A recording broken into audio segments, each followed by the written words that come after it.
Newly released data from the U.S. Commerce Department shows China-U.S. goods trade hit a record high of $690.6 billion last year, a year-on-year increase of 5.2%.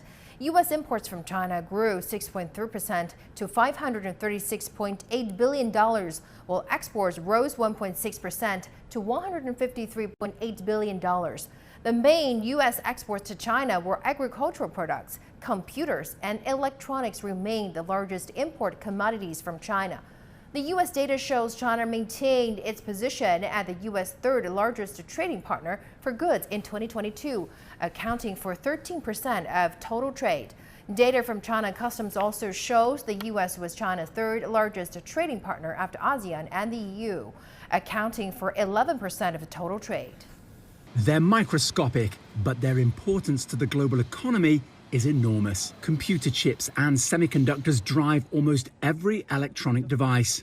But the post-pandemic supply chain crisis, symbolized by container ships queuing up at US ports, also exposed a shortage of semiconductors and computer chips made predominantly in Asia. When we allowed the semiconductor industry and other vital parts of our economic foundations to be reliant on countries overseas, that was a mistake. In the Midwest, Northeast paid dearly for that mistake. Ohio's lieutenant governor overseeing construction on 2 new factories for Intel. Around $2 billion of subsidies helped persuade the chipmaker to bring some production back to the US. President Joe Biden is championing the project, having allocated nearly $40 billion to incentivize domestic manufacturing.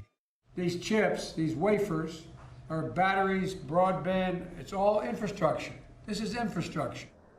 But China is also competing to become a computer chips and semiconductor powerhouse as it shifts its economy away from low to high-end manufacturing. And that's led to accusations from Beijing that Washington is stifling competition by forging a deal with Japan and the Netherlands to stop China buying chip-making equipment from them. In order to maintain its hegemony and self-interest, the U.S. has been abusing export controls, coercing and luring other countries to put up small circles to contain China, and politicizing sci-tech and economic and trade issues. This seriously violates market principles and the international trade order.